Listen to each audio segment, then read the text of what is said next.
Welcome back ناظرین.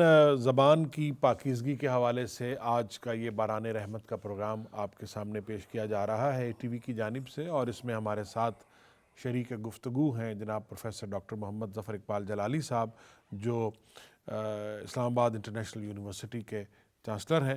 Doctor صاحب بہت شکریہ. ابھی بریک پہ جانے سے پہلے گفتگو ہو رہی تھی کہ جہنم میں ایک طبقہ وہ ہے جس میں اکثر عورتیں ہیں، اور وہ عورتیں اپنی بدزبانی کی اور لعن طعن کی وجہ سے اور چغل خوری کی وجہ سے وہ اس میں جائیں گی. یہ بتائیے کہ ہم تو بعض اوقات یعنی جو غیبت ہے، لعن طعن ہے، بدزبانی ہے، یہ ایسی چیزیں ہیں جنہیں عموماً روزمرہ کے اب معاملات میں شامل سمجھا جاتا ہے، بلکہ بعض اوقات جب ایک دوسرے کے ساتھ تلخ کلامی ہو رہی ہوتی ہے تو اس میں ہم ایسے طعنے دیتے ہیں، ایسی باتیں کرتے ہیں. مجھے جون ایلیا صاحب کا ایک شعر بھی یاد آ رہا ہے کہ ہم نے رنجش میں یہ نہیں سوچا، کچھ سخن تو زباں کے تھے ہی نہیں.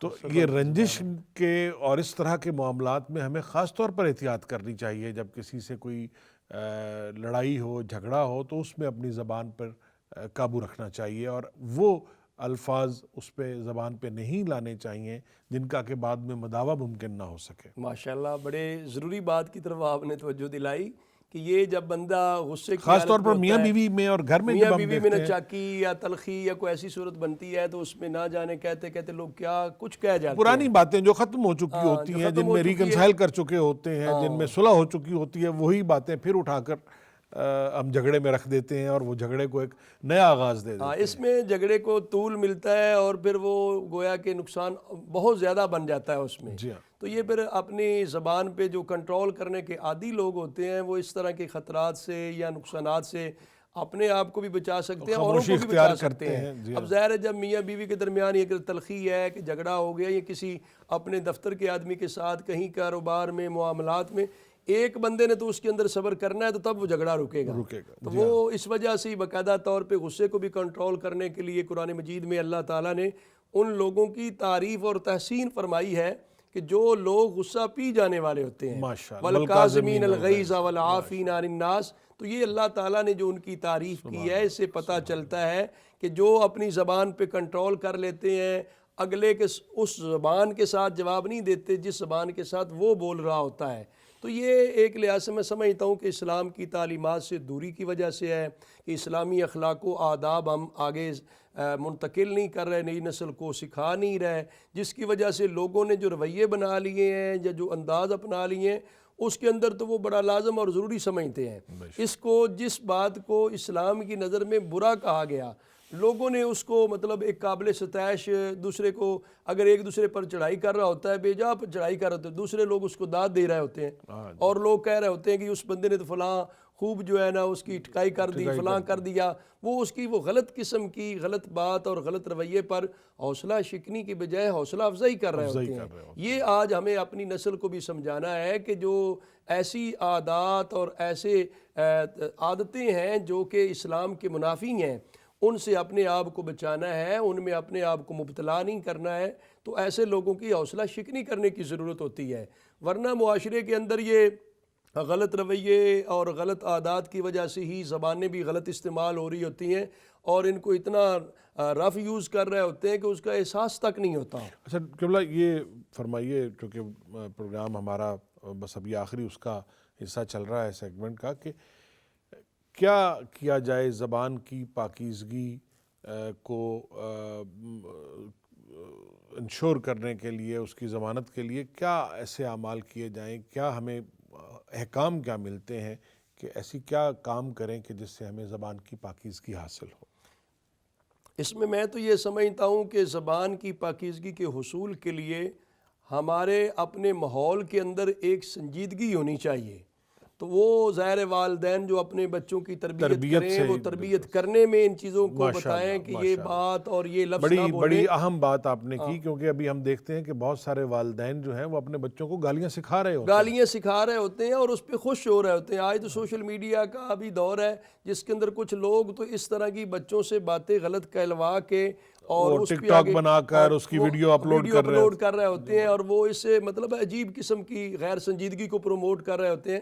تو یہ میں سمجھتا ہوں زبان کی پاکیزگی کے لیے پہلے تو سنجیدگی چاہیے. اگر ہمارے معاشرے میں ماحول میں سنجیدگی آئے گی تو پھر غلط قسم کی باتوں سے بھی ہم بچ سکیں گے. دوسرا یہ بھی ہے کہ پھر زبان کی پاکیزگی کے لیے ہمیں اسلام کی تعلیمات جو ہیں زبان کے حوالے سے وہ ہونا ضروری ہے کہ، اور یہ پتہ ہونا ضروری ہے کہ جو کچھ زبان سے صادر ہو رہا ہے وہ لکھنے والے جو فرشتے ہیں وہ رقب بھی کر رہے ہیں. یہ نامہ اعمال قیامت کے دن جو ہے وہ تھمایا جائے گا اور ہمیں اور جواب بندے دینا کے پڑے سامنے ہوگا، اور بندہ اس ٹائم کہے گا کہ یہ تو اس نے قرآن مجید کے اندر آتا ہے کہ جب نامہ اعمال آدمی دیکھے گا تو حیران ہوگا. وہ کہے گا کہ یہ تو کوئی رتب و یابس کی کوئی چھوٹی سی چھوٹی چیز بھی چھوڑی نہیں ہے. جو کچھ زبان سے صادر ہوا ہے، ایسی کتاب ہے جو نہ چھوٹی چیز کو چھوڑتی ہے نہ بڑی چیز کو. وہ ساری چیزیں، یہ ہمارا جو آخرت کی فکر ہے یا خدا خوفی ہے، خدا ترسی ہے، اس کو بھی آگے معاشرے کے اندر عام کرنے کی ضرورت ہے کہ کسی کی حق تلفی نہ کی جائے. اور پھر اسلام کی روشنی میں بڑوں کا جو احترام ہے، رسپیکٹ ہے، عزت ہے، اس کی پابندی کروائی جائے. اور پھر چھوٹوں پر شفقت ہے. یہ رویے پروموٹ کرنے سے، فروغ دینے سے ہم زبان کو بھی کنٹرول کر سکتے ہیں، زبان کا درست استعمال بھی کر سکتے ہیں. اور پھر قرآن مجید کی تلاوت یا درود شریف کی برکت سے، اوراد و وظائف پڑھنے سے اس زبان کو بھی ظاہر اصل مقصدیت بھی ملے گی، اور اس کی برکت سے باقی جو معاملات ہیں ان کے اندر آسانی بھی ہوگی. حضرت سیدنا ابو بکر صدیق رضی اللہ تعالیٰ عنہ کے بارے میں تو آتا ہے کہ آپ ایک دن اپنی زبان کو پکڑ کے مروڑ رہے تھے، گویا کہ اس کو عملی طور پہ تکلیف دے رہے تھے. تو کسی دیکھنے والے نے دیکھا کہ اے خلیفہ رسول اللہ صلی اللہ علیہ وسلم امیر المؤمنین، آپ یہ کیا کر رہے ہیں؟ تو آپ نے فرمایا یہ زبان ہی ہے جو لوگوں کو ہلاکتوں میں ڈال دیتی ہے. یعنی لوگ وہ عملی مشق بھی کرتے، اس کو وہ کفل اور تعالیٰ بھی زبان پہ سمجھتے کہ آج میں زبان پر جو ہے نا اتنے کلمات لاؤں گا، اتنی بات کروں گا. تو وہ باقاعدہ کچھ سمجھدار لوگ تو کسی سے میٹنگ کرنے سے پہلے بھی نکات لکھ لیتے ہیں، باتیں لکھ لیتے ہیں، اتنی بات کرنی ہے، اتنی فائدے کی ہے، اتنی نقصان کی ہے. تو یہ چیز جو معاشرے کے اندر ہم سنجیدگی لائیں گے اس سے زبان کی پاکیزگی کو بھی فروغ ملے بلکہ ہمیں تو روایات میں یہ بھی ملتا ہے کہ جو یہ خاموشی کا جو روزہ ہوتا تھا وہ بھی رکھتے تھے لوگ، کہ 2 یا 3 دن جو ہے وہ کسی سے کلام نہ کرنا، اس کو بھی وہ روزہ شمار کرتے تھے. یہ بھی ایک اس کی مشق ہے. یہ ایک لحاظ سے وہ مشق کا ایک طریقہ ہی تھا. بظاہر شرعی طور پہ خاموشی کا روزہ نہیں ہوتا، لیکن خاموشی اپنے اوپر طاری کرنا اور خاموشی حضرت زکریا کے حوالے سے غالباً قرآن میں ہے کہ اللہ تعالیٰ نے انہیں کہا کہ نشانی کیا ہوگی، تو انہوں نے کہا کہ 3 دن تم کسی سے کلام جو ہے نہ بولیں گے نہیں. تو یہ پھر ایک لحاظ سے نہ بولنا جو ہوتا ہے اس کے آگے فوائد و ثمرات بھی ہوتے ہیں. ظاہر ہے جو بندہ کم گو ہے نا اس کی فکر بھی صاف ستھری ہوتی ہے، اس کی سوچ اچھی ہوتی ہے. اور میں تو ایک پڑھا یہ بھی یہاں تک لکھا تھا کہ وہ فرماتے ہیں کہ جو کم گو ہے یہ خاموشی اختیار کرتا ہے، 2 فائدے اس کو جو ہے نا حاصل ہوتے ہیں. ایک تو اس کے دین کی سلامتی اس کو نصیب ہوتی ہے، دوسرا اس کا فہم اور فکر جو ہے نا وہ درست سمجھ جاتا ہے. سبحان اللہ. تو جب ہم سمجھتے ہیں کہ زیادہ باتیں کرنے والے بنیں گے تو لوگ شاید ہمیں اچھا کہیں گے، اس سے وہ زیادہ لگزشیں بھی کر رہے ہوتے ہیں، فتنہ فساد اور انتشار بھی زیادہ پھیلا رہے ہوتے ہیں.